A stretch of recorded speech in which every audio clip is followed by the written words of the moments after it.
Assalamualaikum warahmatullahi wabarakatuh. Halo semuanya, perkenalkan nama saya Siti Rahmulandari dari kelas 11 DKV SMK Negeri 6 Palembang. Di sini saya akan memaparkan sedikit tentang geometri pengukuran dan bentuk dua dimensi. Selamat menyimak. Geometri dan pengukuran menyediakan sistem tambahan yang kuat untuk menggambarkan, mewakili, dan memahami dunia. Keduanya mendukung banyak upaya manusia, termasuk sains, teknik, seni, dan arsitektur. Geometri merupakan ilmu yang mempelajari bentuk dan ruang, termasuk ruang dua dimensi dan tiga dimensi. Pengukuran yaitu menentukan ukuran bentuk, objek, wilayah, jumlah barang, atau pengukur atribut lainnya. Melalui studi tentang geometri dan pengukuran, anak-anak dapat mulai mengembangkan cara-cara secara mental menyusun ruang dan objek di sekitar mereka, memberikan konteks bagi anak-anak untuk lebih mengembangkan kemampuan mereka untuk bernalar secara matematis.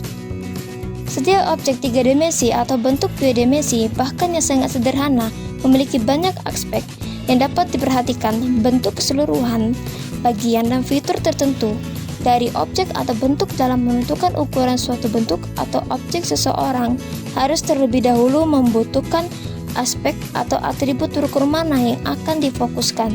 Di ruang baik tiga dimensi dan dua dimensi dapat dilihat pada awalnya sebagai keseluruhan yang kosong dan tidak terstruktur, tetapi benda-benda yang ditempatkan atau dipindahkan dalam ruang mulai menyusunnya. Contohnya, ketika ubin persegi ditempatkan dalam susunan yang rapi untuk membentuk persegi panjang yang lebih besar, dan ketika balok kubus ditumpuk dan dilapis untuk membuat struktur berbentuk kotak yang lebih besar. Menyusun dan menguraikan bentuk dan objek adalah bagian dari fondasi untuk mempertimbangkan selanjutnya tentang pecahan luas dan volume. Melihat atau membayangkan suatu objek dari berbagai perspektif dalam ruang dan menggerakkan atau membayangkan bagaimana memindahkan suatu objek melalui ruang agar sesuai dengan suatu titik tertentu, menghubungkan hubungan spesial dengan bagian-bagian dan fitur-fitur objek dan bentuk. Pengukuran dalam bentuknya yang paling dasar, pengukuran merupakan proses menentukan ukuran suatu objek, tapi ukuran suatu objek dapat dijelaskan dengan cara yang berbeda, tergantung pada atribut yang dipilih. Contohnya, seperti ukuran menara yang terbuat dari balok-balok berbentuk kubus dapat dijelaskan oleh ketinggian menara atau panjang maupun dalam hal jumlah balok di menara atau volume. Ukuran lantai ruangan yang ditutupi oleh ubin persegi dapat dijelaskan dalam hal jumlah ubin di lantai atau area. Atribut terukur yang paling penting dalam matematika adalah panjang, luas, dan volume. Selanjutnya, area ubin persegi. Seperti ubin yang berukuran 1 inci kali 1 inci bisa dipilih menjadi satu unit hubungan dengan unit area itu. Area baki persegi panjang adalah jumlah ubin yang diperlukan untuk menutupi baki tanpa celah atau tumpang tindih. Lalu, volume.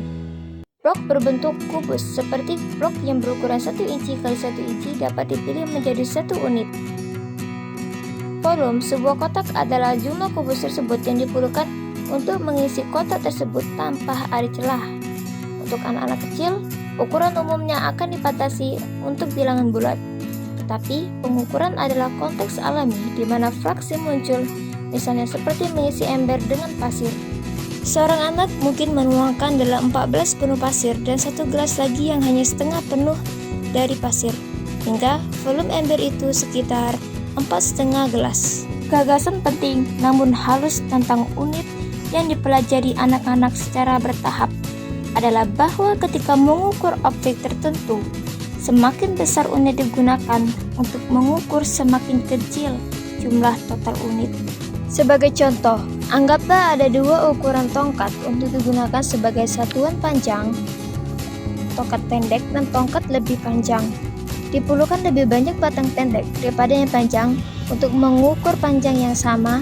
Dengan kata lain, ada hubungan terbalik antara ukuran, unit pengukuran, dan jumlah unit yang diperlukan untuk mengukur beberapa karakteristik. Bentuk dua dimensi.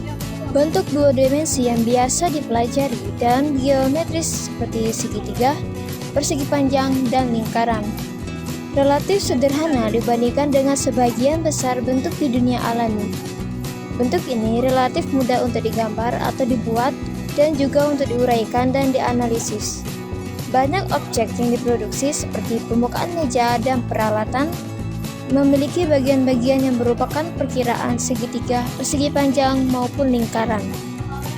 Banyak bentuk di dunia alami adalah kombinasi perkiraan bagian-bagian dari bentuk geometris yang lebih sederhana. Misalnya daun sirih, mungkin terlihat seperti segitiga yang disatukan menjadi setengah lingkaran. Bagian dan fitur bentuk dua dimensi bentuk geometris memiliki bagian dan fitur yang dapat diamati dan dianalisis.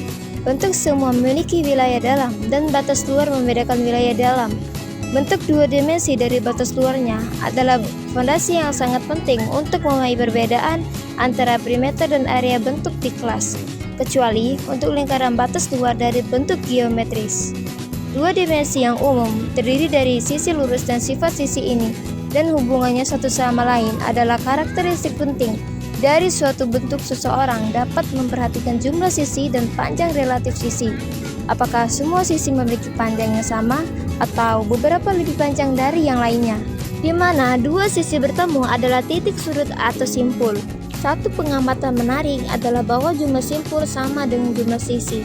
Seseorang dapat memperhatikan beberapa suatu bentuk. Pada puncaknya, dalam hal ini seseorang memperhatikan sudut yang dibentuk oleh sisi-sisi yang bertemu.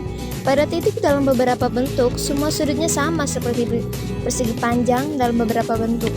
Beberapa sudut adalah sama dengan yang lainnya, berbeda seperti belah ketupat yang bukan persegi. Studiometri tidak hanya tentang melihat bentuk sebagai kebutuhan, yaitu tentang menemukan dan menganalisis properti dan fitur mereka. Karakteristik bentuk dua dimensi. Dalam mempelajari bentuk, anak-anak akan tertarik pada berbagai karakteristik dan fitur dari bentuk yang diberikan.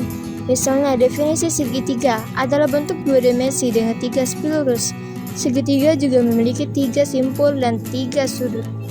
Tetapi ini tidak disebutkan dalam definisi segitiga. Demikian pula sisi yang berlawanan dalam sebuah persegi panjang memiliki panjang yang sama, tetapi tidak disebutkan dalam definisi persegi panjang, namun hanya kecil, dapat mengamati dan mengabarkan sifat-sifat tambahan.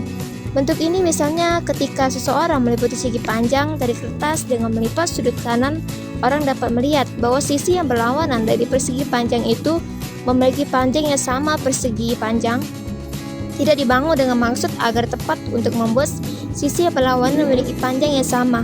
Namun ternyata seperti itu. Demikian pula jika seseorang bergabung dengan 4 batang ujung ke ujung untuk membuat segi 4, dan jika tongkat dipilih sehingga sisi yang berlawanan memiliki panjang yang sama, orang dapat melihat bahwa sudut yang berlawanan juga sama, meskipun bentuknya tidak dibangun dengan maksud agar tempat untuk membuat sudut yang berlawanan sama, namun kenyataan seperti itu.